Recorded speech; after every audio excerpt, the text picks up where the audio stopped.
morning, everyone. This is Dan O'Sullivan with your Bucks Island area fishing report for Saturday, January the 11th. Hey, we're in studio today here at Bucks Island. We got our usual crowd. We got Tom, Lee, Tracy, and Gentry going to spend a little bit of time and talk fishing all over the state of Alabama. We'll be right back with what these guys have to say.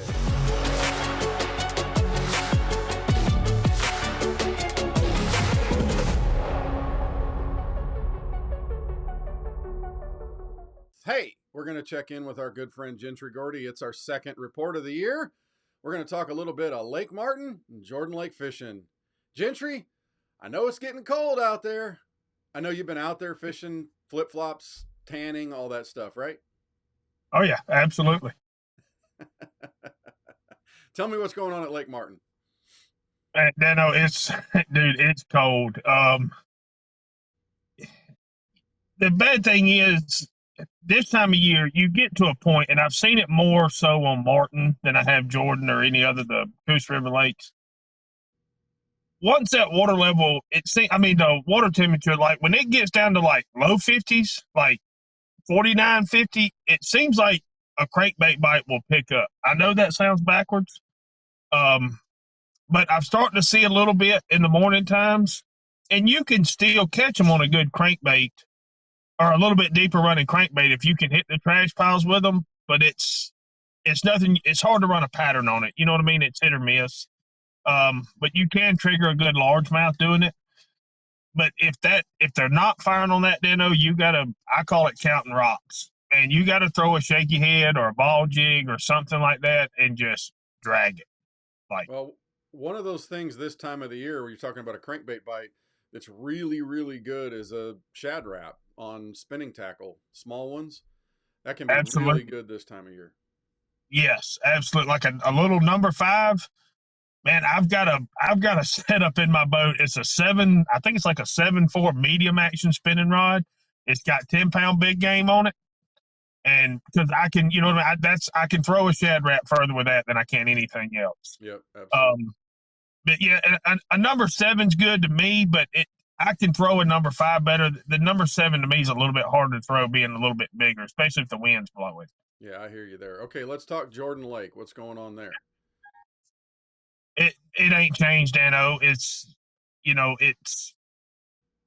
forward facing, man. It's dropping minnows down, slow rolling, little swim baits, and then the Alabama rig. I mean, that's where your big ones are coming from.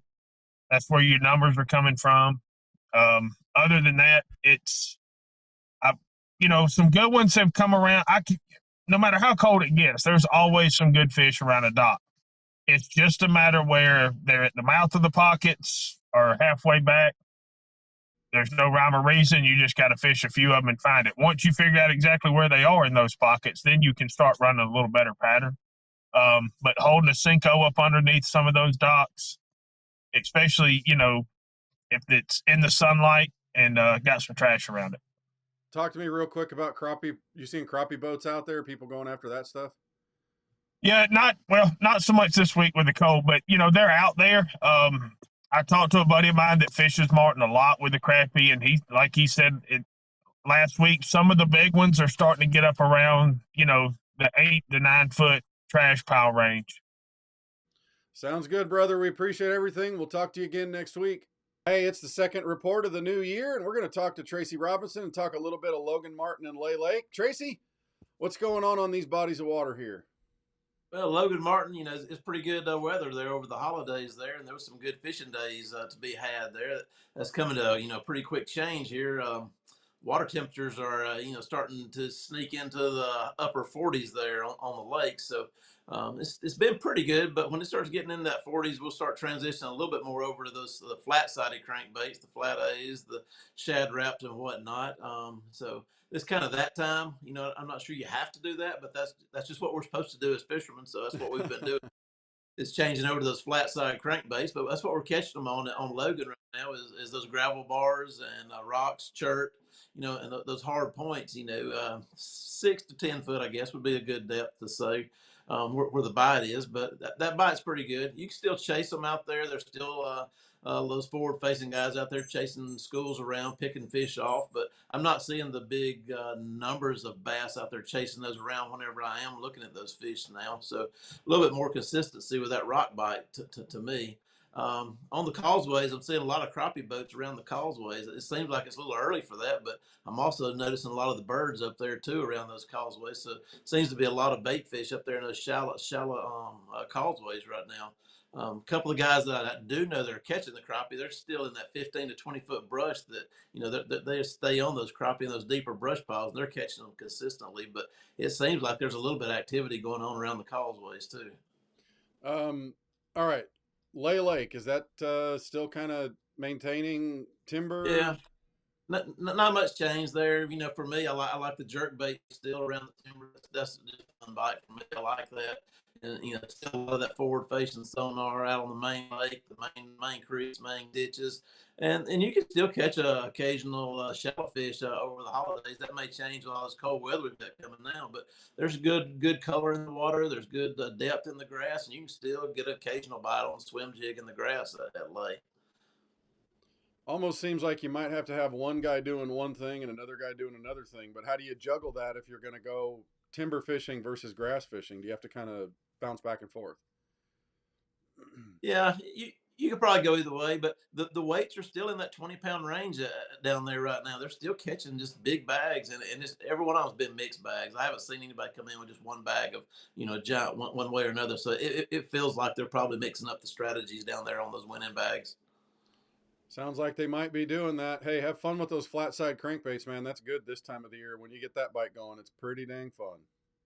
Yep. Thank you, Dano. Hey, we got Lee Pitts here. We're going to talk a little bit of Neely Henry and Weiss Lake fishing. Lee, I'm going to switch it up on you right now. We're going to start at Neely Henry because that always seems to get the little short end of the stick these days.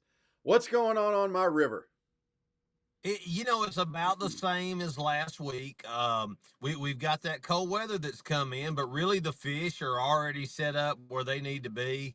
The bite, once again, just like last week, is slow. Um, a lot of people think, hey, when it gets super, super cold like this, the fish are just going to go on the bottom and lay down. That's not always the case. They still got to eat. They still got to feed.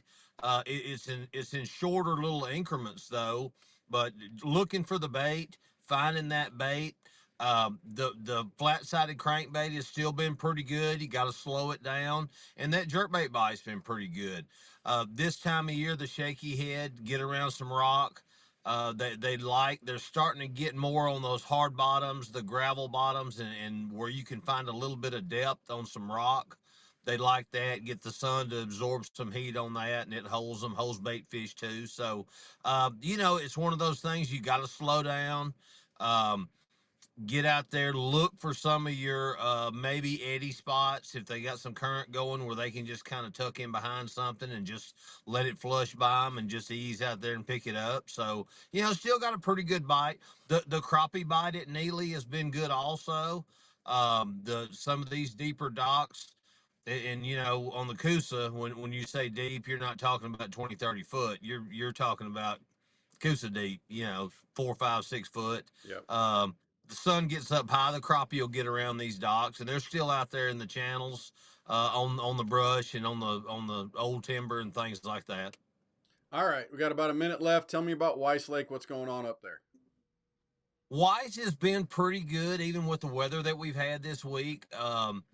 Once again, covering a lot of water, getting out, just picking some spots that may be a little more protected, something a little tucked either out of the current or a little current break where they can just kind of get in the seam. Once again, man, the flat-sided crankbait has been pretty good on catching some of your better fish. It's one of those things where you got to kind of reflect it off of something, whether it be a dock pole, a little rock pile, a piece of timber, or something. That they like it like that Shaz down there, quivering a little bit. When he hits something, just kind of kill it and let it float back. That's when most of your bites have occurred, and that's why that jerkbait's been good there too. Weiss has had a little more stain in it. In some of the creeks, we've had some runoff on that, so something with a little chartreuse, maybe a little red nose on it or something like that. some kind of color to it has been good, especially for your spotted bass. Well, folks, that'll do it for this week for Weiss Lake and Neely Henry. If you're looking for that good crappie fishing out, and make sure to get a hold of Lee Pitts at Lee Pitts Outdoors. Lee, thanks, brother. We'll talk to you again. Hey, it's the second time we're getting together in 2025, and we got Tom Ott going to join us, talk a little bit of big water fishing up there at Guntersville. Tom, let's start with the crappie bite. What are you seeing up there? I'm seeing some pictures from you. Man, the crappie bite is phenomenal right now. And, you know, this cold weather, Dano, is really just pushing them tighter and tighter. It's just getting better and better. I mean, that's all I can say. You know, it's funny. We've been kind of like experimenting. And one of the things is small swim baits and stuff like that. And when you get one of those big crappie to hit that thing, I mean, you can feel them peck on it. But when they really hit it, Yeah. it's a lot of fun, too. So, I mean, just going out there and kind of goofing with these fish and they are some big crappies, so it's a lot of fun and they taste pretty good. So. Making yourself a fish fry, I hear you. You know it. It's like a sandwich every time. Is it a big numbers deal, or is it just you're going to find a good one every once in a while? You know, I think it really depends on the fisherman. You know, I think there's some guys that are going out there and sitting on these big brush piles or big stumps or areas of maybe some laydowns, and you can catch a whole lot of fish. You know, and the size is going to range from keeper size up to larger. I think you know what we typically do is we kind of go out there and search for smaller groups. And when I say small groups, 10, 12 fish at a time, maybe even 7. But those fish will be actively feeding. And it just seems like those are the larger, you know, the larger fish. Those are the females that are going to come up. You know, we're starting to see some roe in a lot of those fish too. So it's just, you know, that it just depends on how you like to fish. I kind of like to cast at them and reel a little bit.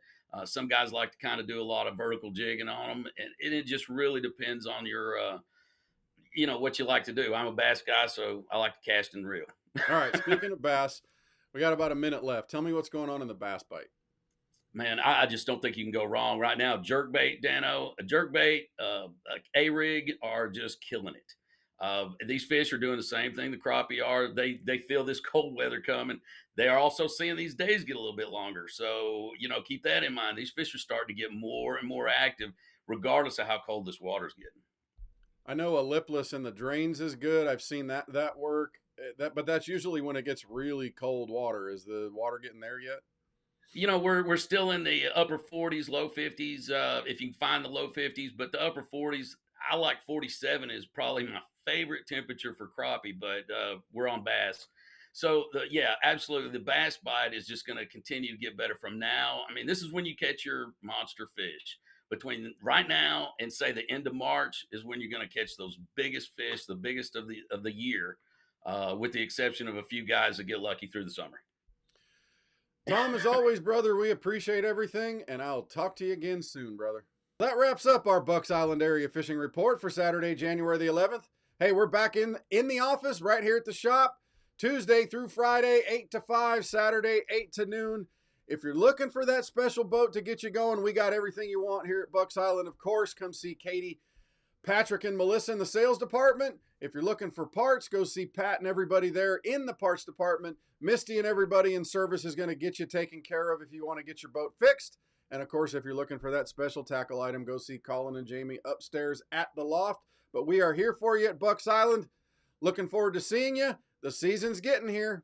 Come on and see us.